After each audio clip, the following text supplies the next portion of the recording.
Oi, bem-vinda a mais um Audiobook Chocolate. Eu sou a Rayane Canin e o livro de hoje é Esposa Perfeita, da Karen Slaughter. Para os meus ouvintes PCD, aqui vai uma breve descrição da capa. Só é possível ver o rosto de uma mulher de pele clara, com sardas, olhos azuis e uma sombra rosinha nos olhos.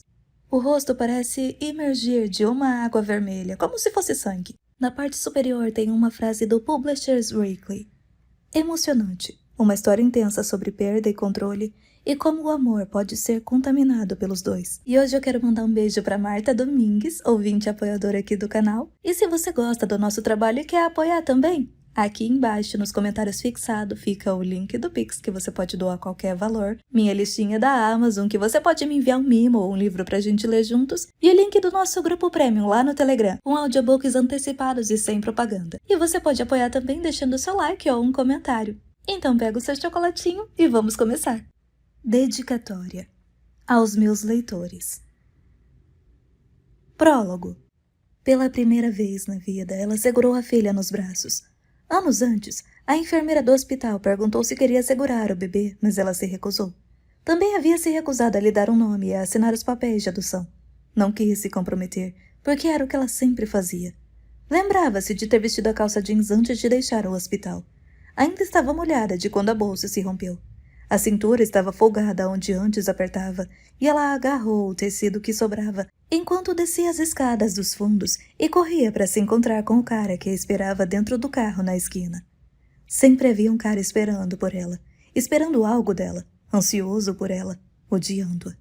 Tinha sido assim desde sempre. Aos 10 anos, o cafetão de sua mãe ofereceu trocar uma refeição por sua boca. Aos 15 anos, um pai adotivo que gostava de cortá-la. Aos 23, um soldado que fazia uma guerra no corpo dela. Aos 34, um policial que a convenceu que não havia sido estupro. Aos 37, outro policial que a fez acreditar que a amaria para sempre. Para sempre nunca durava tanto assim. Tocou o rosto da filha, gentilmente desta vez, não como antes. Tão linda. Sua pele era macia, sem marcas, os olhos estavam fechados, mas havia um tremor por trás das pálpebras. A respiração ressonava em seu peito. Com cuidado, colocou o cabelo da garota atrás da orelha. Ela poderia ter feito isso no hospital há muitos anos. Acariciado a testa enrugada, beijado os 10 dedinhos da mão, acariciado os 10 dedinhos dos pés, unhas pintadas agora, dedos dos pés longos machucados por tantos anos de aulas de balé, festas até tarde da noite e incontáveis outros eventos que preencheram sua vida agitada de órfã. Ela tocou os lábios da filha com os dedos, frios. A garota estava perdendo muito sangue. O cabo da lâmina que saía do peito dela pulsava com seu coração, às vezes como um metrônomo, outras como um ponteiro dos segundos preso, perdendo força. Todos esses anos perdidos. Ela deveria ter segurado a filha no hospital, pelo menos uma vez. Deveria ter deixado alguma lembrança do seu toque. Assim a filha não recuaria como fazia agora, afastando a mão dela como se estivesse fugindo de alguém estranho. Elas eram estranhas. Andy balançou a cabeça. Não conseguia entender tudo o que tinha perdido e por quê. Tinha de pensar como era forte, que era uma sobrevivente. Tinha passado toda a vida à beira de um abismo, fugindo das coisas que as pessoas querem. Uma filha, um marido, uma casa, uma vida. Felicidade, alegria, amor. Percebia agora que tudo isso, tudo do que fugiu, a levou direto para aquela sala escura, presa naquele lugar sem luz, segurando sua filha pela primeira vez, pela última vez, enquanto a garota sangrava até a morte em seus braços. Ouvia alguém arranhando do outro lado da porta fechada. A fresta de luz na soleira mostrava a sombra de 2 pés passando. O suposto assassino da filha? Seu assassino? A porta de madeira rangia na estrutura de metal. Apenas um quadrado de luz indicava onde a maçaneta costumava ficar. Ela pensou em armas. O aço em um dos saltos que ela arrancara quando corria pela estrada, a faca saindo do peito da filha. A garota ainda estava respirando. A lâmina da faca estava pressionada contra algo vital dentro dela, impedindo a torrente de sangue, o que tornava sua morte algo lento e difícil. Passou os dedos pela faca por apenas 1 segundo antes de afastar a mão devagar. A porta fez barulho de novo. Havia um som de rangido, metal contra metal. O quadrado de luz diminuiu, depois desapareceu quando uma chave de fenda foi enfiada na abertura. Clique, clique, clique. Como o barulho seco de uma arma vazia. Com delicadeza, ela pousou a cabeça da filha no chão. Ficou de joelhos mordendo os lábios ao sentir uma dor forte nas costelas. A ferida que tinha na lateral da barriga estava aberta. Sangue escorria pelas pernas. Os músculos começavam a sofrer espasmos. Engatinhou pela sala escura, ignorando a mistura de areia e farpas de metal que machucavam seus joelhos, a dor da ferida em suas costelas, o fluxo regular de sangue que deixava uma trilha atrás dela. Encontrou parafusos e pregos, até sua mão tocar algo frio, redondo e metálico. Pegou o objeto. No escuro, seus dedos descobriram o que estava segurando. A maçaneta quebrada, sólida, pesada. O eixo de 10 centímetros parecia uma picareta de gelo. Houve um último clique do trinco se abrindo. A chave de fenda bateu no chão de concreto. A porta se abriu. Ela estreitou os olhos contra a luz que entrou. Pensou em todas as formas com que já tinha machucado os homens em sua vida. Uma vez com uma arma, outra vez com uma agulha. Muitas vezes com os punhos, com a boca, com os dentes, com o coração. A porta se abriu mais alguns cuidadosos centímetros. A ponta de uma arma apareceu no canto. Ela agarrou a maçaneta, com a ponta aparecendo entre os dedos, e esperou que o homem entrasse. Segunda-feira. Capítulo 1. Will Trent estava preocupado com sua cachorra. Estavam removendo o tártaro de Betty, o que parecia um gasto de dinheiro absurdo para um animal, mas depois de o veterinário ter explicado a Will todas as coisas terríveis que a falta de higiene bucal poderia causar, ele estava disposto a vender a casa para garantir mais alguns preciosos anos para aquela coisinha. Aparentemente, ele não era o único idiota em Atlanta que estava dando ao bicho de estimação um tratamento de saúde melhor do que muitos norte-americanos tinham. Olhou para a fila de pessoas esperando para entrar na clínica veterinária Dutch Valley. Um recalcitrante dog alemão impedia a entrada na porta da frente, enquanto vários donos de gatos se cumprimentavam. Will se virou para a rua. Limpou o suor do pescoço sem saber se estava transpirando pelo calor intenso do final de agosto ou pelo pânico de não saber se tinha tomado a decisão correta. Nunca tivera um cachorro antes. Nunca havia sido o único responsável pelo bem-estar de um animal. Colocou a mão no peito. Ainda conseguia sentir o coração de Betty batendo como um tamborim quando a entregou ao veterinário. Deveria entrar lá e resgatá-la? A buzina aguda de um carro o assustou e fez sua apreensão passar. Viu um borrão vermelho quando Faith Mitchell passou em seu Mini Cooper. Ela fez uma curva em U aberta, depois parou ao lado de Will. Ele ia pegar na maçaneta quando ela se debruçou e abriu a porta. "Rápido!" disse ela, em voz alta para ser ouvida, apesar do barulho do ar-condicionado que estava em frio polar. "Amanda já mandou 2 mensagens perguntando onde estávamos." Will hesitou antes de entrar no pequeno carro. O carro oficial de Faith, um Suburban, estava na oficina. Havia uma cadeirinha de bebê enfiada no banco de trás, o que deixava uns 75 centímetros de espaço para Will enfiar seus quase 2 metros de altura. O celular de Faith vibrou com uma mensagem nova. "Amanda." Ela falou o nome como uma maldição, que era como a maioria das pessoas fazia. A vice-diretora Amanda Wagner era chefe deles na agência de investigação da Geórgia, AIG. Não era conhecida por sua paciência. Will jogou o paletó no banco de trás e depois se dobrou no carro como um burrito. Inclinou a cabeça nos centímetros extras permitidos pelo teto solar fechado. O porta-luvas pressionava suas canelas. Os joelhos quase tocavam o rosto. Se acontecesse um acidente, o legista teria de arrancar seu nariz de dentro do crânio. "Assassinato", avisou Faith, tirando o pé do freio antes mesmo que ele fechasse a porta. "Homem, 58 anos." "Ótimo", disse Will, apreciando a morte de um ser humano como só um policial poderia fazer. Em sua defesa, tanto ele quanto Faith tinham passado os últimos 7 meses empurrando pedras até o topo de uma colina íngreme.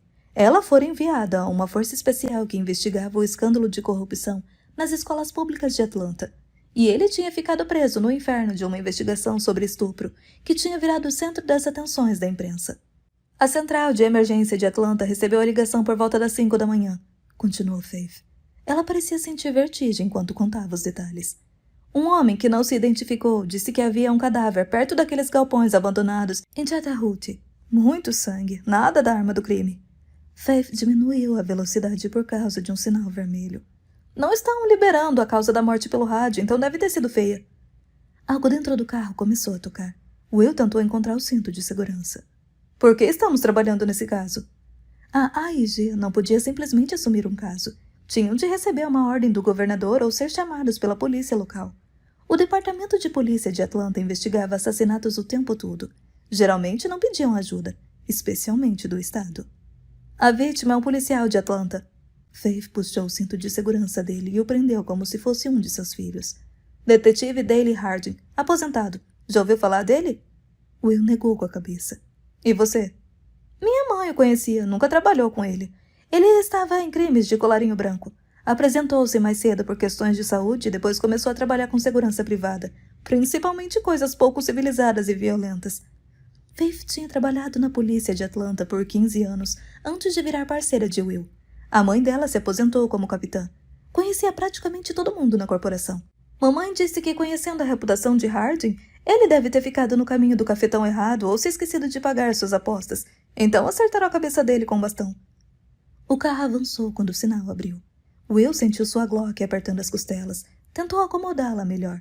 Apesar do ar-condicionado forte, o suor já tinha colado sua camisa no banco do carro. A pele parecia estar sendo arrancada como um band-aid. O relógio no painel marcava 7h38 da manhã. Ele não conseguia parar de pensar como ficaria ao meio-dia. O celular de Faith vibrou com uma mensagem, e vibrou de novo e outra vez. Amanda, disse ela. Por que ela separa as frases? Manda 3 frases em 3 mensagens, tudo em letra maiúscula. Isso não está certo. Faith dirigia com uma das mãos e digitava a resposta com a outra, o que era perigoso e ilegal, mas ela era uma dessas policiais que só viam infrações em outras pessoas. Chegamos em uns 5 minutos, certo? Provavelmente uns 10 pelo trânsito. Will agarrou o volante para evitar que terminassem na calçada. Qual é o endereço do galpão? Ela repassou as mensagens. É um terreno perto dos galpões. Beacon 380. O maxilar de Will travou tão forte que ele sentiu um raio de dor descendo pelo pescoço. É a boate de Marcus Rippey. Faith olhou espantada para ele. Está brincando? Will negou com a cabeça. Ele nunca brincaria com Marcus Rippey. O homem era um jogador de basquete profissional acusado de drogar e estuprar uma estudante universitária. Will tinha passado os últimos 7 meses construindo um caso bem sólido contra o maldito mentiroso, mas Rippey tinha centenas de milhões de dólares para gastar com advogados, especialistas em relações públicas que garantiram que o caso nunca fosse a julgamento. O que um ex-policial morto está fazendo dentro da boate de Marcus Rippey menos de 2 semanas depois de ele ter escapado de uma acusação de estupro? Perguntou Faith. Tenho certeza de que os advogados de Rippey terão uma explicação plausível quando chegarmos lá. Jesus! Faith deixou o celular no porta-copos e colocou as 2 mãos de volta no volante. Ficou quieta por um momento, provavelmente considerando todas as formas como a situação se complicara para eles. Daley Harding foi um policial, mas um mau policial. A verdade sobre assassinatos na cidade grande era que, em geral, o morto raramente era um cidadão brilhante e honesto.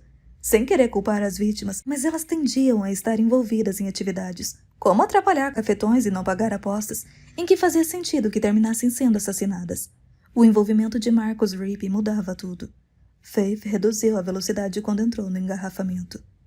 Sei que você disse que não queria conversar sobre seu caso, mas agora preciso que fale sobre ele.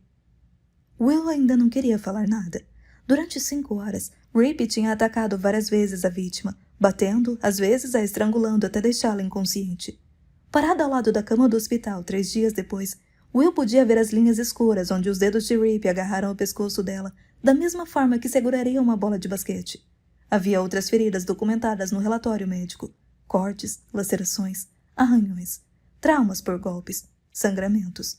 A mulher só conseguia falar sussurrando, mas ainda assim contou sua história e continuou falando para todo mundo que quisesse ouvir, até que os advogados de Rippey a calaram. Will? Chamou Faith. Ele estuprou uma mulher. Pagou para se livrar. Vai fazer de novo. Provavelmente já fez isso antes. E nada disso importa porque ele sabe jogar basquete. Uau! Quanta informação! Obrigada! Will sentiu a dor na mandíbula se intensificar. No dia depois do Ano Novo, 10 da manhã, a vítima foi encontrada inconsciente na casa de Marcus Rippey por uma das empregadas.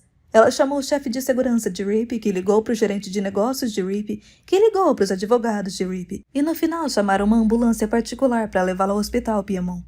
2 horas antes de a vítima ter sido supostamente encontrada, cerca das 8 da manhã, o avião particular de Rippey partiu para Miami com ele e toda a família a bordo. Ele afirmou que as férias estavam planejadas havia muito tempo, mas o plano de voo foi entregue meia hora antes da partida. Rippey disse que não sabia que a vítima estava em sua casa, nunca tinha visto a garota. Nunca tinha conversado com ela, nem sabia o nome. Deram uma grande festa de Ano Novo na noite anterior. Umas 200 pessoas passaram pela casa dele. Tinha um post no Facebook de Instagram, interrompeu Will, porque ele teve o prazer de navegar na internet por horas, vendo vídeos da festa que as pessoas fizeram com os celulares. Alguém na festa postou um gif da vítima gaguejando umas palavras antes de vomitar dentro de um balde de gelo. O pessoal de RIP mandou o hospital fazer uma análise toxicológica e detectou maconha, anfetaminas e álcool no sangue dela. Você disse que ela estava inconsciente quando a levaram ao hospital. Ela deu permissão para que o pessoal de RIP visse a análise toxicológica? Will fez que não com a cabeça, porque não importava. A equipe de RIP tinha pagado para alguém no laboratório do hospital e vazado os resultados do exame de sangue para a imprensa. Você precisa admitir, ele tem um nome ideal para isso. Rappey, RIP. Faith torceu a boca de lado enquanto pensava. A casa é enorme, não? 4.000 metros quadrados. Na cabeça de Will reapareceu a planta, estudada por tantas horas que ainda parecia gravada em seu cérebro. Tem o formato de uma ferradura com uma piscina no meio. A família vive no setor principal, no alto da ferradura. Nas duas alas de trás há várias suítes para convidados e salão de beleza, quadra interna de basquete, salão de massagem, academia, cinema e playground para os 2 filhos dele. O que você pode imaginar eles têm? Então, pela lógica, algo pode acontecer em uma parte da casa sem que alguém em outra parte fique sabendo. Sem que 200 pessoas percebam. Sem que as empregadas, os mordomos, os manobristas, o pessoal do buffet, os cozinheiros, o pessoal do bar, os assistentes e quem mais estiver ali fique sabendo. Will tinha andado por 2 horas pela propriedade de RIP com o chefe de segurança da família. Havia câmeras montadas em todos os ângulos possíveis ao redor da casa. Não havia ponto cego. Sensores de movimento detectavam qualquer coisa mais pesada do que uma folha caindo no jardim da frente. Ninguém poderia entrar ou sair da propriedade sem que alguém ficasse sabendo. Exceto na noite do ataque. Tinha caído uma chuva forte. Estavam sem eletricidade. Os geradores eram de última tecnologia, mas por algum motivo, o DVR externo que gravava imagens das câmeras de segurança não estava conectado à rede de energia de reserva. Certo, eu vi os noticiários. O pessoal de RIP disse que ela era uma doida interessada só no dinheiro, comentou Faith. Eles ofereceram dinheiro. Ela recusou. Poderia estar esperando por uma quantia maior. Faith bateu os dedos no volante. É possível que as feridas dela tenham sido auto-infligidas? Essa tinha sido a alegação dos advogados de RIP. Eles até encontraram um especialista que estava disposto a testemunhar que as marcas de dedos gigantes ao redor do pescoço, das costas e das coxas dela tinham sido feitas pela própria mão da garota. Ela tinha uma marca aqui. Will indicou as próprias costas. Como um punho impresso entre as omoplatas. Um grande punho. Dava para ver as digitais, assim como as feridas no pescoço. Ela tinha uma contusão severa no fígado. Os médicos a deixaram de cama por 2 semanas. Havia uma camisinha com sêmen de RIP, encontrada no banheiro do corredor. A esposa disse que fizeram sexo naquela noite. E ele deixa a camisinha usada no banheiro do corredor, não no da suíte? Faith franziu a testa. O DNA da esposa estava na parte externa da camisinha? A camisinha estava no chão de azulejo que tinha sido recentemente higienizado com um produto à base de água sanitária. Não conseguimos encontrar nada na parte externa. Algum DNA encontrado na vítima? Havia alguns fios não identificados, todos femininos, provavelmente vindos do dormitório da universidade. A vítima disse quem a convidou para a festa. Ela foi com um grupo de amigas da universidade. Nenhuma delas conseguiu se lembrar de quem foi convidada primeiro. Nenhuma delas conhecia RIP pessoalmente, ou pelo menos nenhuma afirmou isso. E todas as 4 imediatamente se distanciaram da vítima quando comecei a bater na porta delas. E a vítima identificou positivamente RIP? Ela estava na fila para o banheiro. Isso foi depois que vomitou no balde de gelo. Diz que só tinha tomado uma bebida, mas que a deixou mal, como se algo não estivesse certo. RIP se aproximou dela. A garota o reconheceu na mesma hora. Ele foi legal, disse que havia outro banheiro no corredor da ala dos convidados. Ela o seguiu, foi uma longa caminhada. Ela estava se sentindo um pouco tonta. Ele a abraçou, ajudou a se equilibrar, levou-a para a última suíte de convidados no final do corredor. Ela foi ao banheiro, saiu e ele estava sentado na cama sem as roupas. E depois? Depois ela acordou no hospital no dia seguinte. Tinha uma concussão feia por ter recebido um soco ou um golpe na cabeça. Foi estrangulada repetidamente, perdeu a consciência algumas vezes. Os médicos acham que ela nunca vai recuperar completamente as lembranças daquela noite. Will sentiu o peso do ceticismo dela no tom. E o banheiro do corredor onde a camisinha foi encontrada? Perguntou Faith. 6 portas de distância da suíte de convidados. Então eles passaram no caminho até lá e ele passou depois a voltar para a festa. Há provas em vídeo de celulares que o mostram aparecendo e desaparecendo da festa a noite toda. E ele usou isso como álibi. Metade do seu time o apoiou. Jamel Gordon, Andrew Dupré, Robin Figueroa estavam todos na delegacia no dia seguinte com seus advogados a tiracolo. Quando a AIG entrou no caso, todos eles se recusaram a ser interrogados de novo. Típico, notou Faith. Rip disse que não tinha visto a vítima na festa? Correto. A esposa foi bastante participativa, certo? Foi um megafone em defesa dele. Ladonna Rip foi a todo noticiário e a todo programa de TV que a convidasse. Ela apoiou tudo que o marido disse, incluindo que não tinha visto a vítima na festa. Faith parecia ainda mais cética. E as pessoas que viram a vítima aquela noite disseram que estava bêbada e caindo sobre qualquer jogador de basquete que passasse pela frente, acrescentou Will. O que, se você olhar para o gif dela vomitando e combinar com o teste toxicológico, faz sentido. Mas aí você olha para o kit de estupro e sabe que ela foi brutalmente estuprada. E a vítima sabe que Rip estava sentado naquela cama, totalmente nu, quando ela saiu do banheiro. Advogado do diabo? Will assentiu, apesar de saber o que viria. Posso ver por que deu errado. É a palavra dela contra dele, e Rip tem o benefício da dúvida, porque é assim que a Constituição funciona. Inocente até blá blá blá. E não vamos esquecer que Rip é estupidamente rico. Se ele vivesse em um trailer, seu advogado pro labore teria pleiteado 5 anos por falsa acusação para deixá-lo fora do registro de abusadores sexuais, fim da história. Will não respondeu porque não havia mais nada a falar. Faith segurou forte o volante. Odeio casos de estupro. Você não joga um caso de assassinato para um júri e eles perguntam: bom, o cara foi realmente assassinado? Ou ele está mentindo porque quer atenção? E o que estava fazendo naquela parte da cidade? E por que ele estava bebendo? E todos aqueles assassinos com quem ele saiu antes? Ela não era carismática. Will odiava que isso fosse importante. A família dela é um caos. Mãe solteira viciada em drogas, não tem ideia de quem é o pai. Teve problemas com drogas no colégio, um histórico de automutilação, estava saindo de uma suspensão na faculdade. Namorava vários, passava muito tempo no Tinder e no Cupid, como todo mundo na idade dela. O pessoal de Rip descobriu que ela tinha feito um aborto há alguns anos. Ela basicamente traçou a estratégia deles para o julgamento. Não há muita distância entre ser uma boa e uma má garota, mas quando você cruza essa linha... Faith soltou um suspiro. Você não imagina a merda que as pessoas falaram sobre mim quando fiquei grávida de Jeremy. Um dia eu era estudante de honra do colégio, com a vida inteira pela frente, e no dia seguinte eu era a Mata-Hari adolescente. Levou um tiro por ser espiã? Você sabe do que eu tô falando. Virei uma pária. O pai de Jeremy foi mandado para viver com a família no norte. Meu irmão ainda não me perdoou. Meu pai foi forçado a deixar o clube, perdeu um monte de clientes. Nenhuma das minhas amigas falava comigo. Tive de deixar a escola. Pelo menos foi diferente quando você teve Emma. Ah, claro, uma mulher solteira de 35 anos, com um filho de 20 anos e uma filha de 1 ano é sempre elogiada por suas excelentes escolhas na vida. Faith mudou de assunto. A garota tinha um namorado, certo? A vítima. Ele terminou com ela uma semana antes do ataque. Ah, mas que azar! Faith tinha trabalhado em várias investigações de estupro para saber que o sonho de um advogado de defesa era uma vítima que quer deixar o ex-namorado com ciúmes. Ele a apoiou depois do ataque, disse Will, apesar de não ser fã do ex-namorado. Ficou ao lado dela, fez com que se sentisse segura, ou pelo menos tentou. O nome de Daley Harding nunca apareceu durante a investigação? Ele balançou a cabeça. A caminhonete de uma rede de TV passou rápido, se enfiando pela contramão por uns 20 metros, até fazer uma curva proibida. Parece que as notícias do meio-dia já têm sua manchete, comentou Faith. Eles não querem notícias, querem fofocas. Até o caso de Rip ser rejeitado, Will não conseguia sair da sede da AIG sem que algum jornalista bem arrumado tentasse arrancar algo dele. Ele até que ficou bem, considerando as ameaças de morte e a intimidação virtual dos fãs de Rip contra quem o acusava. Aposto que poderia ser coincidência, retomou Faith. Harding ter sido encontrado morto na boate de Rip. Will olhou para ela. Nenhum policial acreditava em coincidência, especialmente uma policial como Faith. Certo?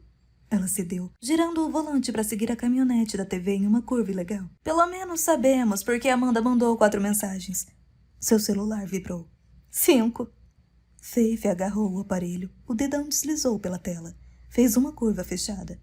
Jeremy finalmente atualizou o status no Facebook. Will segurou o volante enquanto Faith digitava uma mensagem para o filho, que estava viajando de carro pelo país com 3 amigos naquelas férias de verão, aparentemente com o único objetivo de deixar a mãe preocupada. Faith murmurava enquanto digitava, reclamando da estupidez dos jovens em geral e do seu filho em particular. Essa garota parece ter 18 anos para você?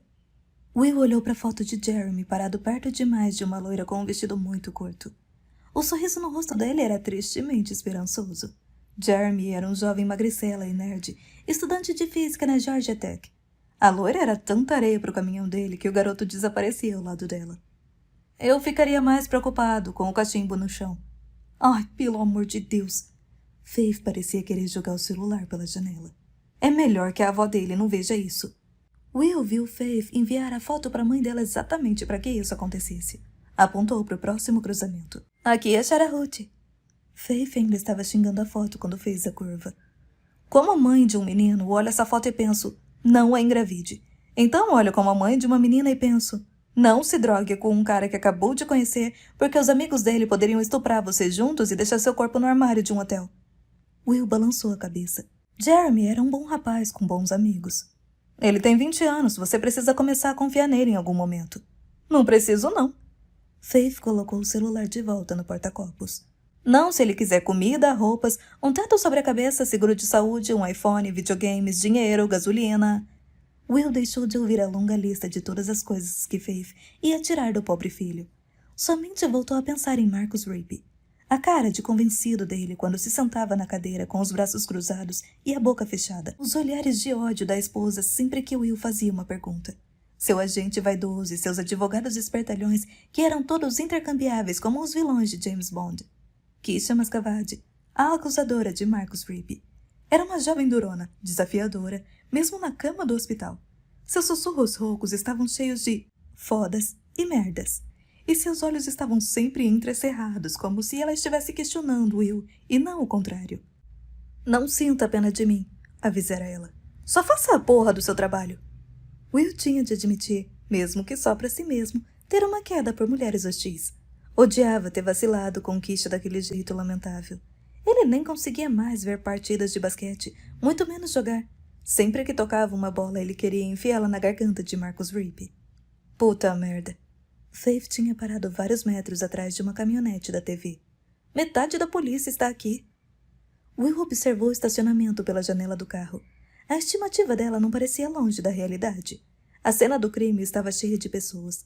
Havia um veículo com as luzes acesas. Era o ônibus de investigação do Departamento de Polícia de Atlanta. Também estava ali o laboratório móvel da perícia da AIG. Os carros da DPA se juntavam por todos os lados. A fita amarela de cena do crime cercava um carro queimado com fumaça saindo do asfalto quente. Havia muitos técnicos na área, colocando marcas amarelas numeradas em tudo que poderia ser prova. Aposto que sei quem encontrou o corpo, disse Faith. Viciado em crack. Will tentou adivinhar. Frequentador de raves, fugitivo de casa. Ele olhou para o prédio abobadado na frente deles. A futura boate de Marcus Rape. A construção tinha parado havia 6 meses quando a acusação de estupro parecia que ia avançar. As paredes de concreto exposto estavam abandonadas e desgastadas, escurecidas debaixo de várias camadas de grafite. Havia mato brotando das rachaduras na fundação. Havia 2 janelas gigantes, altas, nos cantos opostos do lado da rua do prédio. O vidro estava pintado quase de preto. Will não invejava o trabalho dos técnicos que tinham de documentar cada camisinha, agulha e cachimbo de crack do lugar. Não havia como calcular quantas digitais e marcas de sapatos havia ali dentro. Colares e chupetas brilhantes quebrados indicavam que o espaço tinha sido usado por uma rave. Qual é a história da boate? Perguntou Faith. Os investidores cancelaram a construção enquanto esperavam que os problemas do Rape desaparecessem. Sabe se eles voltaram? Will murmurou um palavrão. Não por causa da pergunta, mas porque sua chefe estava parada na frente do prédio com as mãos na cintura. Amanda olhou o relógio, depois olhou para eles, depois de novo para o relógio. Faith também xingou quando saiu do carro. Will procurou sem olhar a maçaneta da porta, que era pouco maior que um mm. A porta se abriu. O ar quente entrou. Atlanta estava perto do fim do verão mais quente e úmido já registrado. Sair era como caminhar direto para a boca de um cachorro bocejando. Will saiu do carro tentando ignorar a audiência de policiais parada a alguns metros. Não ouvia as vozes deles, mas tinha certeza de que estavam apostando quantos palhaços sairiam daquele pequeno carro. Felizmente, um dos analistas da cena do crime tinha chamado a atenção de Amanda. Charlie Reed era reconhecível com facilidade por seu bigode grosso e o corpo de Popeye. Will olhou a área, procurando outros rostos familiares. Mitchell, certo? Will se virou. e viu um homem incrivelmente bonito. O cara tinha cabelo escuro encaracolado e uma covinha no queixo. Olhou para Faith com olhos de um universitário conquistador. Oi. A voz de Faith tinha um tom estranho, agudo. Já nos conhecemos? Nunca tive o prazer. O homem passou os dedos pelo cabelo flexível e juvenil. Você se parece com a sua mãe. Trabalhei com ela quando eu usava uniforme. Sou Collier. Esse é o meu parceiro, NG. NG fez um movimento quase imperceptível do queixo para mostrar sua indiferença. O cabelo era cortado rente e estilo militar. Estava usando grandes óculos escuros. Como seu parceiro, vestia calça jeans e uma camiseta preta escrito Polícia DPA, contrastando com Will, que parecia um maître de uma velha churrascaria italiana. Sou Trent, disse Will, endireitando os ombros, porque pelo menos ele tinha vantagem da altura. O que temos aqui? Uma confusão. NG olhou para o prédio em vez de olhar para Will. Ouvi dizer que Rip já está em um avião para Miami. Vocês já entraram? Quis saber Faith. Não subimos. Faith esperou algo mais, depois tentou de novo. Podemos conversar com os policiais que encontraram o corpo? NG fingiu se esforçar para lembrar. Lembra os nomes deles, cara? Perguntou o parceiro. Collier negou com a cabeça. Olha, me deu um branco. Faith não estava mais contente. Ei, anjos da lei, querem que a gente saia para vocês continuarem masturbando um ao outro? NG riu, mas não forneceu informação alguma. Pelo amor de Deus, disse Faith. Você conhece a minha mãe, Collier. Nossa chefe é velha e parceira dela. O que acham que ela vai falar quando tivermos de pedir as informações a ela? Collier deu um suspiro cansado. Coçou o pescoço enquanto olhava para o outro lado. O sol iluminou faixas grisalhas no cabelo dele. Havia linhas fundas nos cantos dos seus olhos. Collier devia ter 40 e poucos anos. Era um pouco mais velho que Will e isso, por algum motivo, o fez se sentir melhor. Certo? Collier finalmente cedeu, mas não sem antes passar os dedos pelo cabelo de novo. Recebemos uma ligação anônima informando que havia um corpo neste local. 20 minutos depois, chega uma unidade com 2 policiais. Eles fazem a varredura do local, encontram o corpo de um homem no andar de cima dentro de um dos quartos, esfaqueado no pescoço. Um verdadeiro banho de sangue. Um deles reconhece Harding das idas ao bar depois do expediente. Bêbado, aposentado, mulherengo, típico policial da velha guarda. Tenho certeza de que sua mãe pode contar algumas histórias. Estávamos atendendo um problema doméstico quando recebemos o chamado, disse NG. Foi uma merda violenta. A garota vai passar por algumas cirurgias. A lua cheia sempre leva a essas loucuras. Faith ignorou a história dele. Como Harding ou outra pessoa teve acesso ao prédio? Parece que com cortadores de trancas. Collier deu de ombros. O cadeado foi cortado de uma vez só, o que provavelmente foi feito por alguém forte. Então achamos que foi um homem. Encontraram as ferramentas? Nada. Qual é a história do carro? Estava queimando como Chernobyl quando chegamos aqui. Chamamos os bombeiros para apagar. Disseram que um combustível foi usado. O tanque de gasolina explodiu. Ninguém ligou por causa do fogo no veículo? É, incrível, disse NG. Ninguém imaginaria que todos os drogados e todas as putas que invadem esses galpões não iriam querer se envolver. Will olhou os galpões abandonados, um de cada lado da boate de Rip. Uma placa anunciava que em breve seria construído um prédio de uso misto, mas a condição da placa indicava que o "em breve" não chegaria tão cedo. Os prédios tinham 4 andares cada um, do tamanho de um quarteirão, no mínimo. Tijolos vermelhos da virada do século XX. Arcos góticos com vidros manchados que estavam quebrados há muito tempo. Ele se virou. Havia um prédio comercial idêntico do outro lado da rua com pelo menos 10 andares, talvez mais se houvesse um porão. Placas amarelas na frente das portas acorrentadas indicavam que o prédio seria demolido. As 3 estruturas eram gigantes relíquias do passado industrial de Atlanta. Se os investidores de Rip retomaram a iniciativa, agora que o caso de estupro virou passado, o projeto poderia render milhões, talvez bilhões de dólares. Conseguiram a identificação do carro? Perguntou Faith. Kia Sorento Branco 2016, registrado em nome de Vernon Dale Harding, informou Collier. Os bombeiros disseram que o carro deve ter queimado por 4 ou 5 horas. Então, alguém matou Harding e colocou fogo no carro dele. Outra pessoa, ou talvez a mesma, ligou para a emergência 5 horas depois. Will olhou para a boate. Por que aqui? Faith balançou a cabeça. Por que nós? NG não achou que a pergunta fosse retórica. Ele apontou para o prédio. Isso deveria ser algum tipo de boate. Pista de dança embaixo, salas VIPs ao redor do andar de cima. Como um pátio em um shopping center. Achei que poderia ter uma gangue envolvida, se drogando em uma boate no meio desse bairro de merda. Então liguei pra minha garota e ela fez uma verificação. Apareceu o nome de Rip e eu pensei, ah, merda. Então liguei pro meu chefe. Ele fez uma ligação por obrigação pra escrota da sua chefe e ela chegou uns 10 minutos depois, deixando nossa vida impossível. Todos olharam pra Amanda.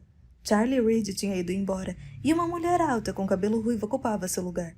Ela estava prendendo o cabelo enquanto conversava com Amanda. NG assobiou baixinho. Caramba, filhão! Olha aquela ruiva linda! Fico imaginando se a cor é a mesma lá embaixo. Conto pra você amanhã de manhã, disse Collier. Faith olhou para os punhos fechados de Will. Já chega, gente. Collier continuou sorrindo. Só estamos nos divertindo, oficial. Ele piscou para ela. Mas você deveria saber que fui expulso das escoteiras por pegar umas menininhas. NG soltou uma gargalhada e Faith revirou os olhos quando se afastou. Ruiva. Will contou aos detetives. Todo mundo a chama de Ruiva. Ela é técnica de cenas de crime, mas costuma atrapalhar um pouco, então fiquem de olho nela. Está saindo com alguém? Perguntou Collier. Will deu de ombros. Isso importa? Nem um pouco, disse Collier, com a extrema certeza de um homem que nunca foi rejeitado por uma mulher. Ele agradeceu a Will cheio de arrogância. Obrigado pela aula, cara. Will se forçou a relaxar os punhos enquanto andava na direção de Amanda. Faith estava indo para o prédio, talvez para sair um pouco do calor. A mulher ruiva estava entrando na cena do crime pelo portão da frente. Ela viu Will e sorriu, e ele sorriu de volta porque seu nome não era Ruiva, era Sarah Linton. E ela não era técnica de cenas de crime, era médica legista. E Collier e NG não tinham nada que saber onde era Ruiva e onde não era, porque 3 horas antes ela estava debaixo de Will na cama, sussurrando tantas baixarias no ouvido dele que por um momento ele perdera a capacidade de engolir. Amanda não tirou os olhos de seu Blackberry quando Will se aproximou. Ele ficou parado na frente dela, esperando, porque era o que ela sempre o obrigava a fazer. Ele conhecia bem o alto da cabeça dela, a espiral no alto que girava e transformava seu cabelo grisalho em um capacete. Está atrasado, agente Trent, disse Amanda finalmente. Estou, senhora, não vai acontecer de novo. Ela estreitou os olhos, duvidando da desculpa. Esse odor no ar é o cheiro de merda atingindo o ventilador. Eu já falei por telefone com o prefeito, o governador e 2 promotores que se recusavam a vir aqui porque não querem ser filmados pelas câmeras de TV metidos em outro caso envolvendo Marcus Rip. Ela olhou para o telefone de novo. O Blackberry era seu posto de comando móvel, enviando e recebendo atualizações de sua vasta rede de contatos, muitos deles não oficiais. Há mais 3 caminhonetes de TV vindo para cá, uma delas de um canal nacional. Tenho mais de 30 e-mails de repórteres pedindo declarações. Os advogados de Rip já ligaram para dizer que vão colaborar dando todas as informações e qualquer indicação de que estamos acusando injustamente Rip poderia levar a um processo por assédio. Eles só vão se encontrar comigo amanhã de manhã. Estão muito ocupados, dizem. Foi igual da última vez. Will tinha feito uma reunião com Marcus Rip, durante a qual o homem tinha ficado quase que completamente em silêncio. Faith estava certa. Uma das coisas mais irritantes sobre as pessoas com dinheiro era que elas realmente conheciam seus direitos constitucionais. Estamos oficialmente encarregados da investigação ou o DPA está? Perguntou Will a Amanda. Você acha que eu estaria aqui se não estivesse oficialmente encarregada? Will olhou de volta para Collier e NG. O capitão Furino Queixo sabe disso? Acha que ele é bonitão? Bem, eu não diria... Amanda já estava caminhando para o edifício. Will teve de correr para alcançá-la, já que ela tinha o passo rápido de um pônei. Os 2 deram os nomes para o policial uniformizado que guardava o acesso à cena do crime. Em vez de entrar, Amanda fez Will ficar debaixo do sol, que começou a fritar seu cérebro. Conhecia o pai de Harding quando era novata, contou ela. Sênior era um policial que gastava o dinheiro em prostitutas e corridas de cães. Morreu de um aneurisma em 1985. Passou o hábito de fazer apostas para o filho. Dale pediu uma licença por questões de saúde que terminou há 2 anos. Ele se aposentou antecipadamente no começo desse ano. Por que ele estava de licença médica? HIPAA, respondeu ela, referindo-se à lei que, entre outras coisas, impedia que os policiais obrigassem os médicos a contar detalhes íntimos de seus pacientes. Estou trabalhando com alguns canais alternativos para conseguir a informação, mas isso não é bom. Will, Harding era um mau policial, mas é um policial morto, e seu corpo está caído dentro do edifício de um homem que não conseguimos prender por estupro. Sabemos se Harding tem alguma conexão com Rip? Se eu tivesse um detetive que pudesse descobrir isso... Ela se virou e entrou no edifício. Ainda não havia eletricidade. O interior era úmido e cavernoso. As janelas pintadas davam um aspecto fantasmagórico ao lugar. Os dois colocaram protetores para os sapatos. De repente, os geradores ganharam vida. As luzes se acenderam, iluminando cada canto do edifício. Will sentiu as retinas se encolherem em protesto. Houve uma cacofonia de cliques quando as lanternas foram desligadas e guardadas. Os olhos de Will se ajustaram à claridade para encontrar exatamente o que esperava. Lixo, camisinhas e agulhas, um carrinho de supermercado vazio, cadeiras de jardim, colchões sujos. Por alguma razão sempre havia colchões sujos. Latas de cervejas amassadas e garrafas de bebidas quebradas demais para contar. As paredes estavam pintadas com grafites multicoloridos que iam pelo menos até onde o braço de uma pessoa conseguia alcançar com uma lata de spray. Will reconheceu algumas marcas de gangues, Swearnos, Bloods, Crips, mas na maior parte havia nomes dentro de corações, bandeiras da paz e 2 unicórnios gigantes bem dotados com olhos de arco-íris. Típica arte de raves. A melhor coisa do êxtase era que você ficava muito feliz até o seu coração parar de bater. A descrição de NG do lugar era bastante precisa. O prédio tinha um pátio no andar de cima que se abria para o andar de baixo, como em um shopping center. Um corrimão de madeira temporário rodeava a sacada, mas havia buracos que poderiam causar problemas para uma pessoa menos cuidadosa. O andar principal era enorme, dividido com várias paredes de concreto pela metade, designando áreas privativas e um grande espaço aberto para dançar. O que deveria ser o bar fazia um arco no fundo do edifício.